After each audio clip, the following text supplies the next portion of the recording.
Alright guys, this is my favorite video. This is the how to start making sounds on the saxophone, and I would say maybe the most important video.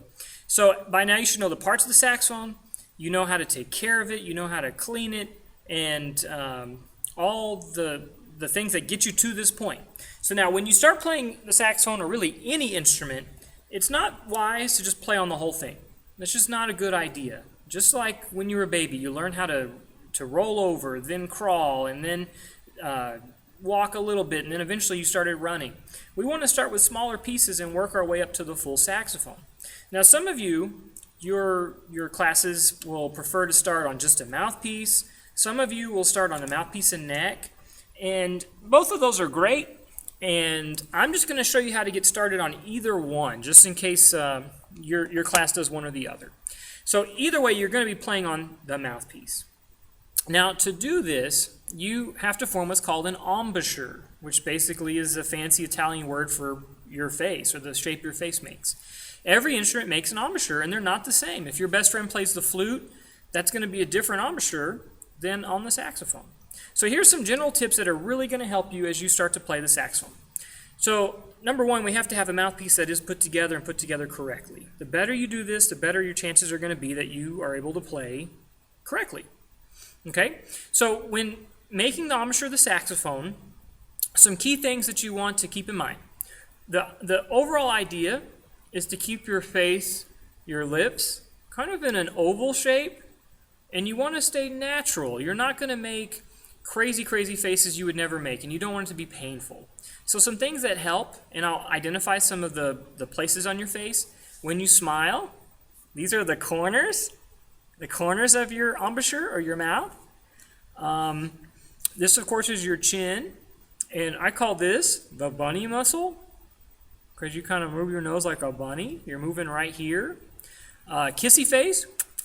When you do kissy face, when you pucker up, you're working those corners, because when you smile, it goes wide, and when you kiss, it comes up. And notice how your chin goes. The idea is to keep your chin more flat than bunched up. You want your face to be long like a camel, not super wide like you're smiling. Okay? So some words that help with this, I like to say toe, and kind of keep the O part of that. O. Notice how my chin is down. I could rest a finger on here if I needed to. I have a nice circle here. And my lips, if I'm doing this right, my lips are actually wrinkly. They're not smooth. A flute player is going to have smooth lips. We're going to have wrinkly lips. Just like that. And it's real easy. Oh, my teeth are not together. This would be an angry saxophone player. My teeth are just nice and open and relaxed. I'm not trying to open them. They're just open. And I just, toe. Everything kind of goes down. So when we take the mouthpiece, you want to be very careful when you're inserting it into your mouth that you don't hit anything or your teeth that could break the reed. So you just want to be very careful. So I'm holding it with my right hand. I have 3 fingers. I have 2 on top. Actually, I'm going to use 3 on top and my thumbs on the bottom. And I'm going to take the mouthpiece. I'm going to make my face, toe, and I'm going to slide it in to my embouchure. Now notice my chin is down. My teeth, my top teeth, are going to go on the top of the mouthpiece, not on the reed, on the top. Like this. My bottom teeth are going to be slightly covered up by my bottom lip. Some people even like to roll their mouthpiece in like this. What you don't want is a bunch of lip hanging out like this. And you definitely don't want your teeth on the reed, because that will break the reed. So again, toe face, I take my mouthpiece, I put it in my mouth, my teeth are on top, and I'm even going to check for some wiggles. It should be pretty snug. Not tight. For instance, the mouthpiece should always pop right out. But back and forth, it really shouldn't move a whole lot. None of that's painful though. It's all very calm, very easy. And I look like me still. I'm not doing really funny faces like, I'm not going to eat my saxophone, okay? So, I'm making my face, and what I want to try to do first is to breathe through what I call the corners, and we talked about those when we smiled.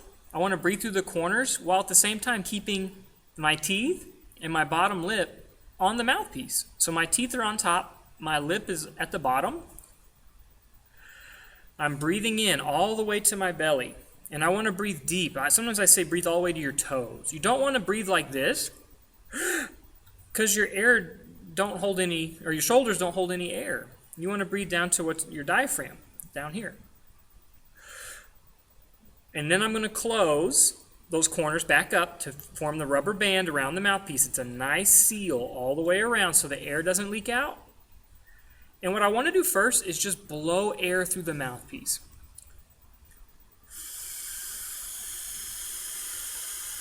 I hope you can hear that. It sounds like a wind tunnel. And I'm just blowing air. And notice my face doesn't change. Nothing changed. I didn't do this. Like I'm not freaking out. There's no veins in my neck. I'm just being really calm. Because we saxophone players want to look cool. Alright, so I've got the embouchure. Mouthpiece is in. Breathe through the corners. And blow air. You can even feel it. If you don't feel it or hear it, something's blocking that air. It's probably your tongue, so you want to get that out of the way. So just get the air going.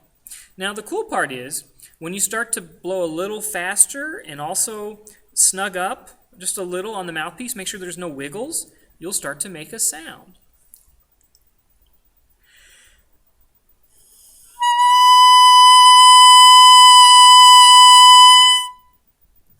Really easy. The lights just turned off. Let me turn those back on. Just a sec.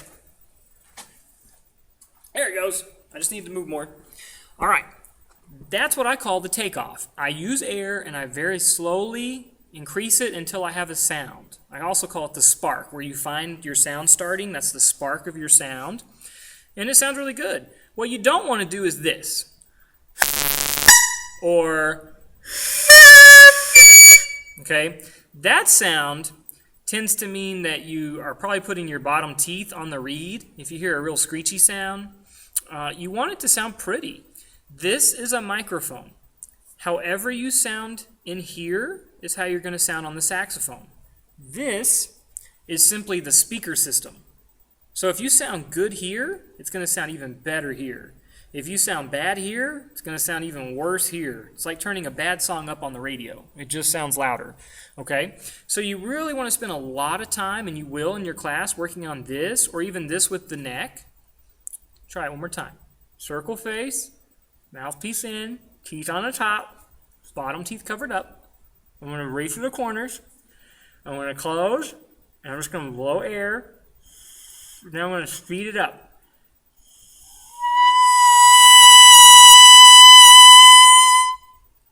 So I tell my students that's the takeoff and the landing. And you want to do both. If you're on an airplane, you want a smooth takeoff and you want a smooth landing. And if you can do that, it's going to sound beautiful. And it takes practice, guys. I did not do that the first time. It takes a little bit of work. But the more you work on it, everything else kind of gets easy after that. Now, if you're doing this on the neck and the mouthpiece, we've already showed how to put that together.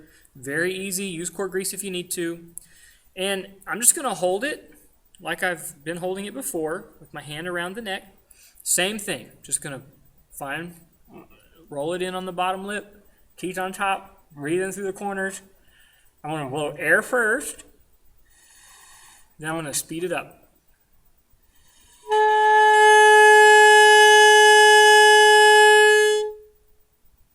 Beautiful takeoff, beautiful landing.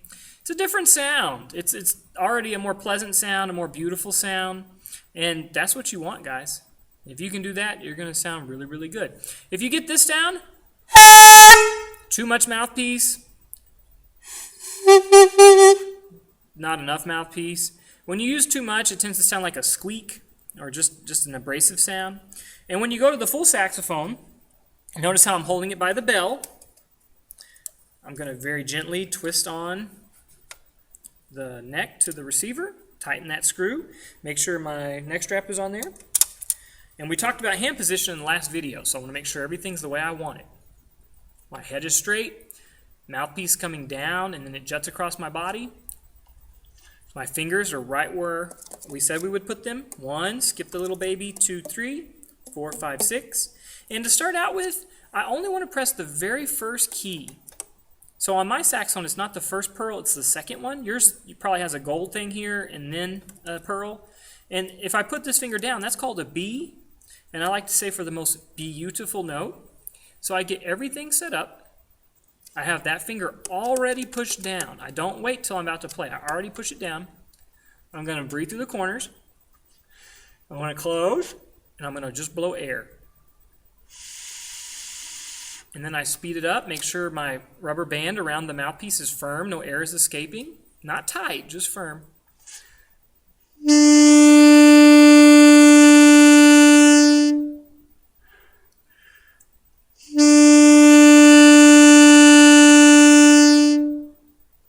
A beautiful takeoff, a beautiful landing. Now at first you may sound more like this. But if you'll go back and follow the steps we talked about, you can sound just as beautiful as me or a senior in high school or an 8th grader or whoever, okay? The important part is just making sure you're doing it right. Nice embouchure, think toe, lips are wrinkly, keep the chin down, make sure your teeth stay on top, cover the bottom teeth, and just blow air. Keep everything still. Practice in front of a mirror. Oh, I should have said that 400 times already. Make sure you're practicing in front of a mirror every single time. And just keep everything the same. And just strive for a beautiful sound. I tell all my musicians, the best player is not the one that plays the fastest or the loudest or the highest note. The best player is the one that sounds the most beautiful.